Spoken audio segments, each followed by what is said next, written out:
اس کے دامن میں ایک وسیع جنگل ہے جہاں خاردار جھاڑیوں کے علاوہ عمارتی لکڑی کے قیمتی درخت بھی ہیں۔ جنگل نہایت گھنا اور ڈراؤنا ہے جہاں پیدل چلنا خطرے سے خالی نہیں۔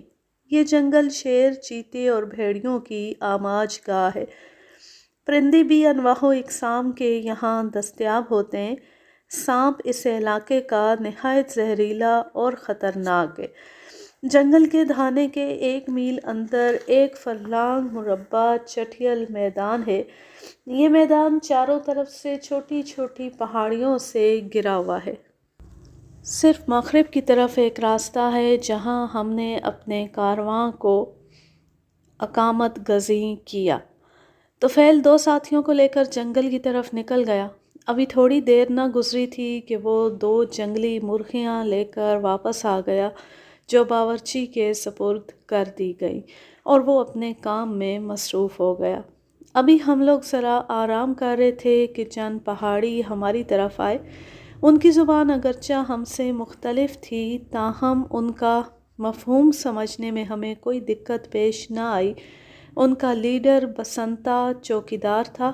ان لوگوں کا معمول ہے کہ جب کوئی نو وارد جنگل میں داخل ہوتا ہے یہ لوگ اس کی خدمت اور رہنمائی کو اپنا ذریعہ معاش سمجھ کر ان سے ملاقات کرتے ہیں اور اپنی خدمات پیش کرتے ہیں۔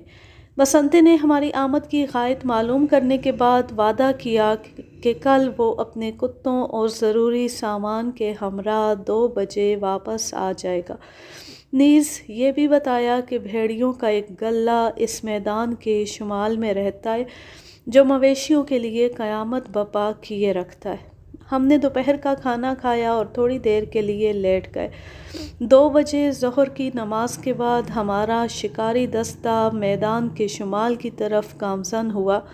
یہ راستہ جہاں سے ہم جنگل میں داخل ہو رہے تھے گھنے جنگل کی وجہ سے دشوار گزار تھا۔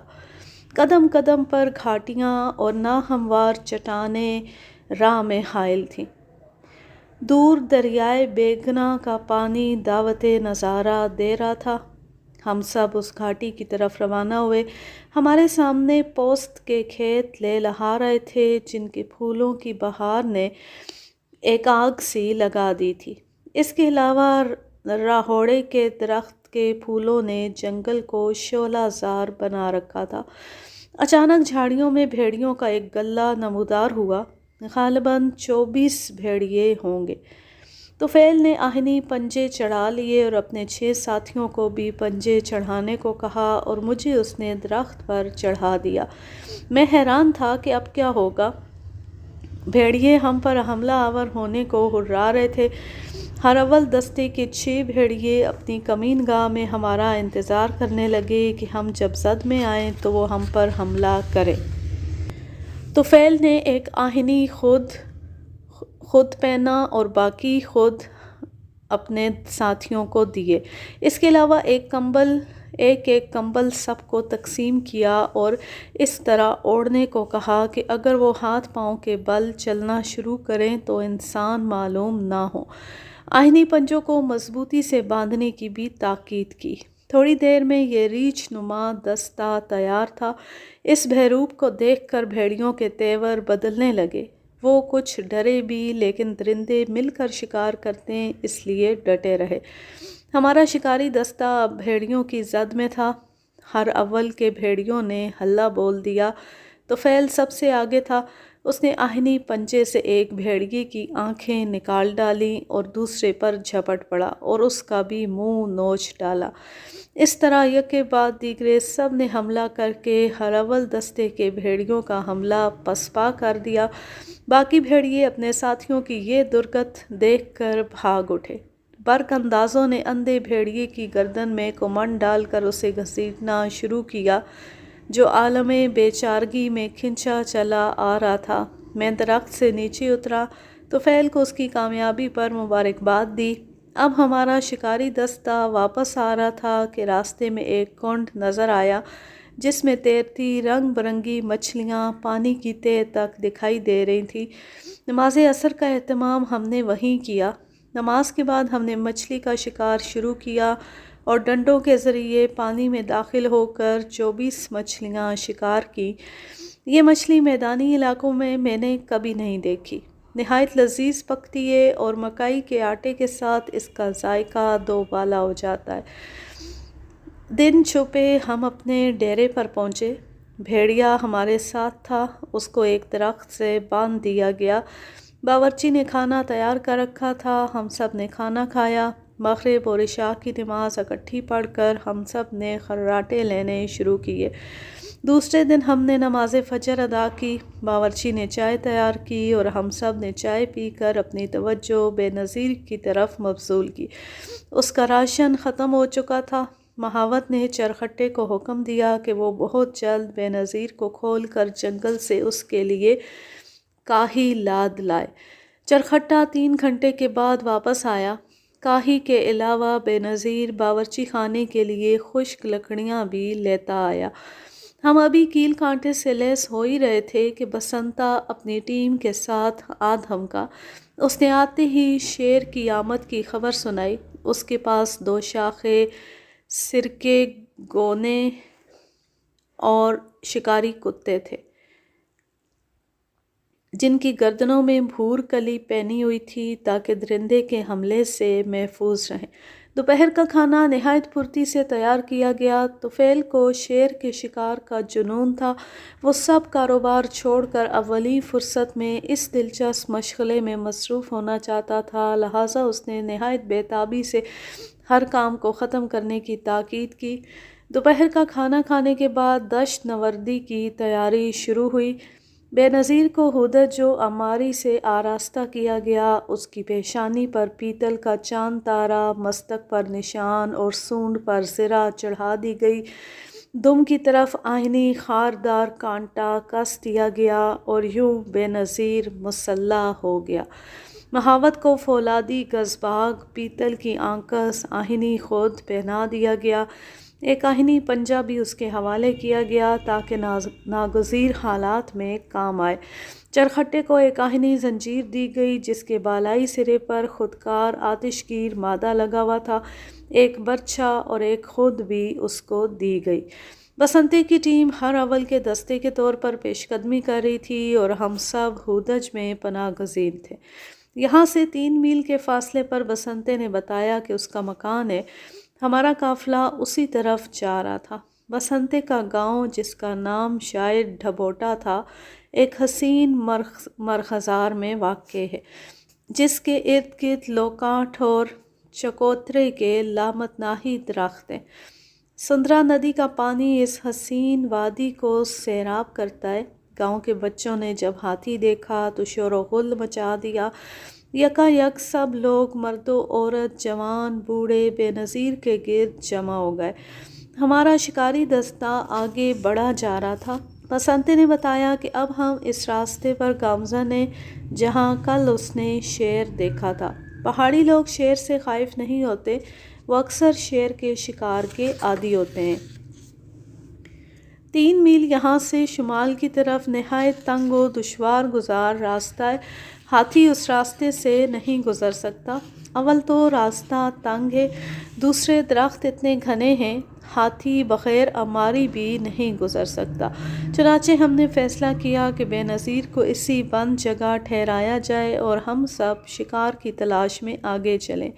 ہم ابھی 2 قدم بھی آگے نہ گئے تھے کہ شیر کی دھاڑ نے ہمیں روک دیا۔ بسنتے نے راستے کے دونوں طرف کتوں کو کھڑا کر دیا اور اپنے ساتھیوں کو 2 شاخیں اور گوئے تیار رکھنے کی تاکید کر دی۔ شیر کے دھاڑنے کی آوازیں مسلسل آنے لگیں اور وہ برق رفتاری سے ہماری طرف آنے لگا۔ جنگل میں شیر کی تیز رفتاری کا مقابلہ شاید مگر طیارے بھی نہ کر سکیں۔ آن کی آن میں شیر کتوں کے بالمقابل آ پہنچا اور جھللا کر ایک کتے پر حملہ کر دیا۔ بھورکلی کتے کے آڑے آئی اور وہ بال بال بچ گیا۔ دوسرا حملہ اس نے بسنتے پر کیا۔ اس نے کمال پھرتی سے 2 شاخیں پر درخت کی آڑ لے کر ترا دی اور چھپ گیا۔ شیر غضبناک ہو کر دھاڑا اور پیچھے ہٹا۔ ہم نے موقع غنیمت سمجھا اور بھاگ کر ہودج میں سوار ہو گئے۔ شیر پھر دھاڑا اور غضبناک ہو کر بار بار دھاڑنے اور دیوانہ وار ادھر ادھر بھاگنے لگا۔ چرخٹے نے بے نظیر کی زنجیر کھول دی۔ اب کیا تھا؟ بے نظیر شیر کے بالمقابل پہاڑ کی طرح ڈٹا کھڑا تھا کہ بسنتے نے کتے چھوڑ دیے۔ شیر پیچھے ہٹا۔ بے نظیر نے یہ موقع غنیمت سمجھا اور شیر کو پچھلی ٹانگ سے سونڈ میں پکڑ کر فضا میں اس طرح اچھالا کہ آسمان کا گرا کھجور میں اٹکا۔ شیر کا غصہ اب طوفانی صورت اختیار کر چکا تھا۔ اس نے 2-3 کتوں کو ہلاک کر ڈالا اور ایک پہاڑی بری طرح زخمی ہوا، مگر بھورکلیوں نے شیر کا منہ لہو لہان کر دیا۔ بے نظیر پر شیر کا دوسرا حملہ نہایت خطرناک تھا۔ شیر نے پورے جوش و خروش سے چھلانگ لگائی۔ بے نظیر اگر 10 قدم آگے نہ بڑھ جاتا تو ہم سب کی خیر نہ تھی۔ شیر ہودج میں گرتا اور ہم سب کو بھنبوڑ دیتا۔ شیر کی پچھلی ٹانگ بے نظیر کی دم کے آہنی خاردار کانٹے میں الجھ گئی۔ خاردار کانٹا جس کی لمبائی 9 انچ سے کم نہیں ہوتی، شیر کی ٹانگ کو پاؤں تک چیرتا چلا گیا۔ شیر نے تیسرا حملہ پہلو سے کیا، مگر 2 شاخیں اور آتشی چرخیاں آڑے آئیں، چنانچہ اس دفعہ بھی ہماری جانیں سلامت رہیں۔ شیر نے آخری حملہ پوری استادی سے کیا، مگر بے نظیر طرح دے کر وار بچا گیا اور شیر کو دم سے پکڑ کر اس طرح گھسیٹا کہ بے نظیر کا دایاں پاؤں اس کے پیٹ پر تھا اور اس نے شیر کو پاؤں تلے دبا کر ادھموا کر دیا، مگر شیر نے بے نظیر کی بائیں ٹانگ کو زخمی کر دیا جس سے خون بہنے لگا۔ شیر درد کے مارے کرا رہا تھا۔ اس کے جسم کا پچھلا حصہ مفلوج ہو چکا تھا۔ وہ اٹھنے کی کوشش کرتا تھا مگر کھڑے ہونے کی طاقت سلب ہو چکی تھی اور اب وہ نیم مردہ زمین پر پڑا تھا۔ مہاوت بے نظیر کی مرہم پٹی میں مصروف ہو گیا اور ہم سب نیچے اتر آئے۔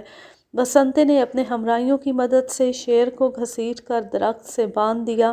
بے نظیر چونکہ لنگڑا ہو چکا تھا، لہٰذا ہم نے ڈبھوتے کی حسین وادی کا فاصلہ بمشکل 2 گھنٹے میں طے کیا۔ رات کو ہمارے شکاری دستے نے اسی وادی میں قیام کیا۔ بے نظیر 1 ہفتے تک روبہ صحت نہ ہو سکا اور مسلسل بیمار رہا۔ 1 ہفتے کے بعد شیر بالکل نحیف اور ناتواں ہو چکا تھا۔ اس کو ہم جنگل کے دہانے تک لانے میں کامیاب ہو گئے۔ ان دنوں شہزاد پور میں ایک گشتی چڑیا گھر آیا ہوا تھا جس کا مینیجر اعظم نامی ایک مشہور پہلوان تھا۔ اس نے ہم سے یہ شیر مبلغ 100 روپے میں خرید لیا اور اپنے چڑیا گھر میں داخل کر لیا۔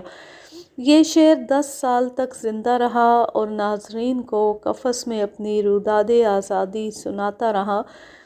سن 1942 میں جب یہ چڑیا گھر روپڑ شہر میں وارد ہوا تو اس نے ایک خاتون پر حملہ کر کے اسے ہلاک کر دیا، جس کی پاداش میں اعظم نے شیر کو گولی مار دی۔ ماخذ سیارہ ڈائجسٹ، مئی سن 1968۔ اب میں لیتی ہوں آپ سے اجازت۔ جاں رہیں، خوش رہیں، شاد و آباد رہیں، ہنستے مسکراتے رہیں۔ اللہ حافظ، اللہ نگہبان۔